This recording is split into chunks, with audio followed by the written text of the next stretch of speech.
नमस्कार। 14 जनवरी 1761 को अहमद शाह दुर्रानी, अवध के नवाब शुजाउद्दौला और अफगान रोहिल्ला के गठबंधन के साथ हुए पानीपत के युद्ध में पेशवा परिवार के दो सदस्यों सदाशिवराव भाऊ और विश्वासराव की मृत्यु और उसके कुछ समय बाद ही 23 जून 1761 को पेशवा नाना साहब की मौत के बाद आम व्यक्ति को लगने लगा था कि अब मराठा राज्य के पतन के दिन आ गए। लेकिन 16 वर्षीय तरुण माधवराव के अल्पकालीन नेतृत्व ने ही यह धारणा बदल दी और वस्तुतः उन्होंने मराठा साम्राज्य को उत्कर्ष के शिखर पर पहुंचा दिया।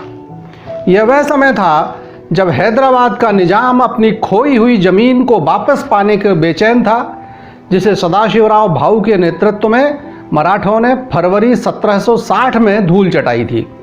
उनके कार्यकाल में न केवल निजाम बल्कि मैसूर के हैदर अली को भी 4 बार पराजय का सामना करना पड़ा। सबसे पहले 1762 में जब वह जान बचाने के लिए जंगलों में छुप गया, दोबारा मई 1764 में और इसके बाद 1765 में माधवराव ने हैदर अली के खिलाफ स्वयं सेना का नेतृत्व किया। Professor A.R. कुलकर्णी अपनी पुस्तक द मराठाज में लिखते हैं कि इस युद्ध के बाद हैदर अली और उसका खानदान मराठा नाम सुनकर ही कांप उठता था। जब अंग्रेजों और मैसूर के बीच युद्ध हुआ तब दोनों पक्ष पेशवा को अपनी तरफ करना चाह रहे थे, लेकिन बदले में पेशवा ने निजाम को उखाड़ फेंकने की शर्त रख दी, जिसने अंग्रेजों को सहमा दिया।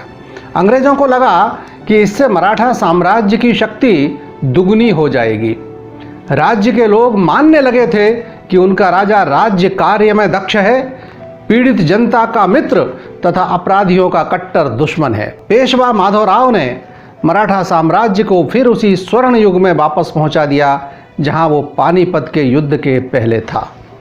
किंतु दुर्भाग्यवश माधवराव क्षय रोग अर्थात टीबी से ग्रस्त हो गए, लेकिन अंतिम समय तक वे सचेत रहे। उनकी सर्व समन्वय की कार्यपद्धति का एक प्रसंग है। जब पेशवाओं ने समझ लिया कि उनकी मृत्यु सन्निकट है, तब उन्होंने धीरे धीरे राज्य के उन गुप्त पत्रों को नष्ट करना प्रारंभ कर दिया जिनमें उनके विश्वस्त अधिकारियों और सेवकों के भी षड्यंत्रों का उल्लेख था।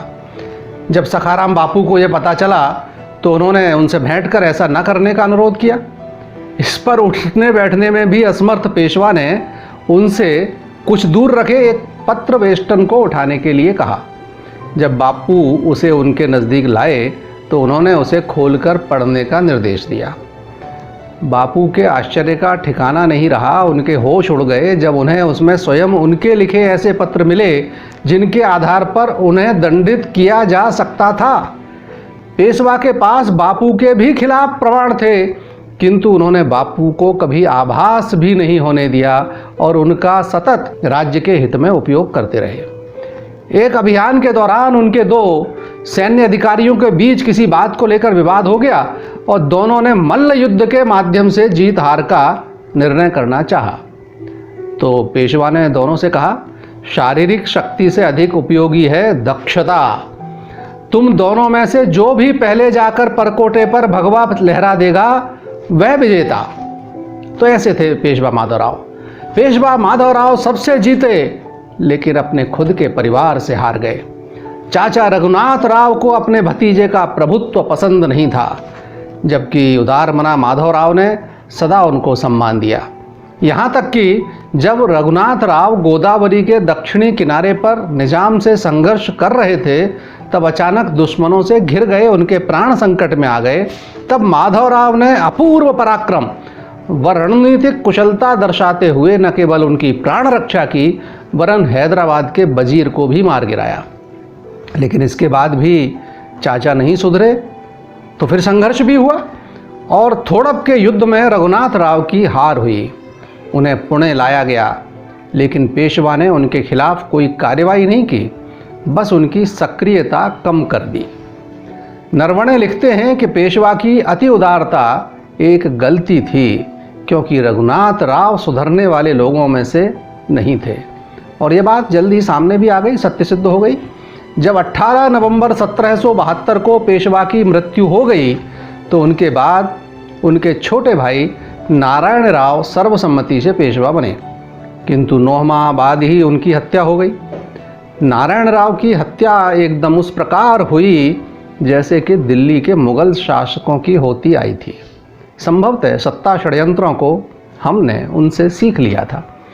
इतिहासकारों ने उस हत्याकांड का बड़ा ही रोंगटे खड़े कर देने वाला वर्णन किया है। उन दिनों मराठा सेना में भाड़े के सैनिकों को भी रखा जाता था, जिनमें पठान, हबसी, अरब तथा राजपूत आदि लोग हुआ करते थे। इन्हें गार्दी कहा जाता था। इनमें से प्रत्येक का मासिक वेतन निर्धारित था, किंतु पेशवा माधवराव की मृत्यु के बाद इनके भुगतान में अड़चनें आने लगीं और असंतोष पनपने लगा, जिसका लाभ षड्यंत्रकारियों ने उठाया। 21 अगस्त 1773 को समूचे महाराष्ट्र की तरह पुणे में भी गणेश उत्सव मनाया जा रहा था, जो 31 अगस्त तक चलने वाला था, किंतु 30 अगस्त की दोपहर को ही लगभग 500 गार्दियों का सशस्त्र दल राजभवन में घुस आया। जिन कर्मचारियों ने उन्हें रोकने की चेष्टा की, उन्हें मार डाला गया। एक कर्मचारी ने एक गाय के पीछे छुपने का प्रयास किया तो उसके साथ साथ गाय की भी हत्या हो गई। उसके बाद ये लोग पेशवा के कमरे की तरफ बढ़े।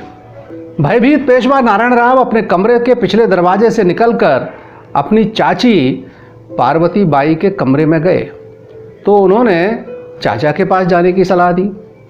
जब वह चाचा रघुनाथ राव के कमरे में गए तो वह अर्थात रघुनाथ राव पूजा कर रहे थे।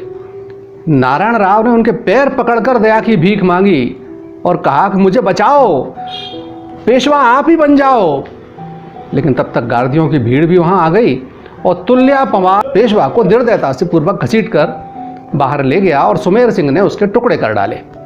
नारायण राव का वफादार सेवक चंपाजी तथा कुछ अन्य दासियां उन्हें बचाने उनके ऊपर लेट गए, किंतु वे सब भी निर्दयतापूर्वक काट डाले गए। नारोबा नायक नामक एक वृद्ध व्यक्ति ने समझाने की कोशिश की तो उसे भी मार डाला गया। इस प्रकार आधा घंटे में ही उस प्रसिद्ध राजभवन में 11 व्यक्तियों की हत्या हुई। इनमें 7 ब्राह्मण, 1 गाय, 2 मराठा, 2 दासियां, ये सब थे।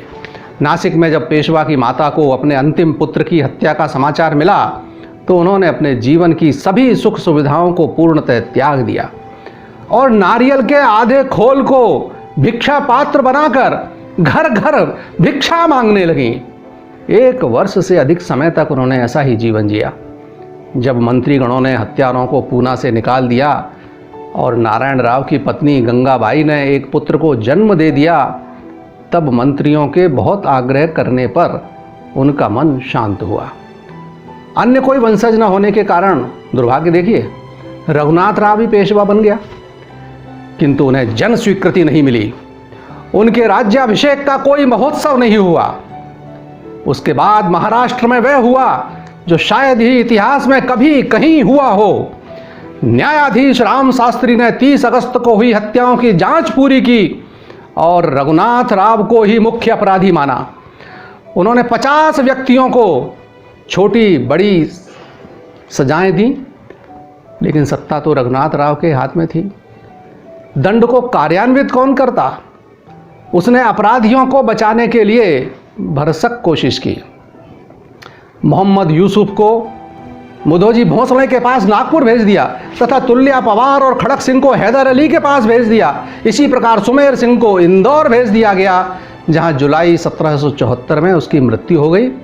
सचमुच मृत्यु हुई, उसे मार डाला गया। लेकिन धन्य है महाराष्ट्र की जनता, जिसने राम शास्त्री के न्याय के बाद रघुनाथ राव को वैध मुख्य पुरुष मानने से इनकार कर दिया। जिस समय पेशवा नारायण राव की हत्या हुई, उस समय उनकी पत्नी गंगाबाई गर्भवती थी।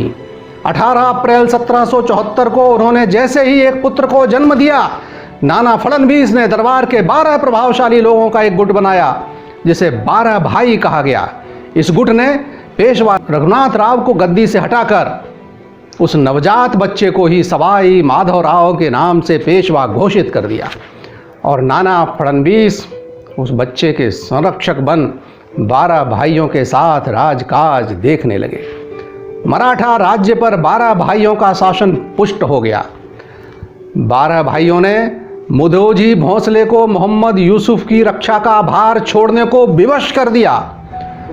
वह कुछ समय तो मध्य भारत के जंगलों में छुपा रहा, परंतु उसका पता लगाकर पकड़ा गया व 1775 में उसे प्राण दंड दिया गया। खड़क सिंह तथा तुलाजी पवार को 1780 में हैदर अली ने पूना के शासकों को लौटा दिया, जिसे शारीरिक यातनाएं देकर वध कर दिया गया। वेंकटराव काशी तथा सखाराम हरि को आजीवन कारावास भोगना पड़ा। पद से पृथक रघुनाथ राव आजन्म दर दर भटकने को विवश हुआ, यहाँ तक कि उसका नाम ही राघो भरारी अर्थात राघो भगोड़ा पड़ गया। उसने अंग्रेजों का साथ लेकर प्रथम आंग्ल मराठा युद्ध भी कराया, किंतु अंततो गत्वा जुलाई 1783 में उसे आत्मसमर्पण करने को विवश होना पड़ा। नासिक जाकर अपने पापों का उसने प्रायश्चित किया और 11 दिसंबर 1783 को कोपर गांव में गुमनाम मौत मर गया। इस प्रकार नाना फडणवीस को यह यश प्राप्त हुआ कि उसने 18 वर्षों तक अथक परिश्रम द्वारा अपने पेशवा की हत्या का पूर्ण प्रतिशोध ले ही लिया। अब चलते चलते एक निवेदन, इस वीडियो को लेकर मेरे मन में असमंजस था, इसे प्रसारित किया जाए या नहीं, क्योंकि मेरा तो घोषवाक्य ही रहा है, मैं चारण देश के वीरों का उनके गुण गाया करता हूँ, जिससे जागे मेरा समाज वह कथा सुनाया करता हूँ। इस वीडियो में वैसा कुछ तो है नहीं, लेकिन फिर सोचा कि इस वर्णन से एक सीख तो मिलती ही है। बाजीराव सफल हुए क्योंकि उनका परिवार एकजुट था। भाई चिम्माजी अप्पा एक चट्टान की तरह उनके साथ खड़े थे। दोनों एक और एक मिलकर 11 थे। जैसे ही उस पावन वंश में फूट पड़ी, पेशवा गर्दिश में आ गए। एकता में ही शक्ति है, परिवार हो या समाज। भारत माता पेशवा की माँ की तरह विपन्न ना हो जाए, इसलिए संगठन आवश्यक है, संगठित रहना परम आवश्यक है। इसी निवेदन के साथ आज मराठा साम्राज्य के कथानक को विराम, लेकिन क्रांति दूत पर चर्चा का दौर तो जारी ही रहेगा। इंसान हूँ, त्रुटियाँ होती हैं, पर मित्रगण उदारतापूर्वक उन्हें इंगित कर देते हैं। यह उनके अपनेपन का प्रमाण है और इस बात का भी कि वे वीडियो पूरी गंभीरता से देखते हैं। आप सभी का हार्दिक हार्दिक आभार, वंदन, नमस्कार।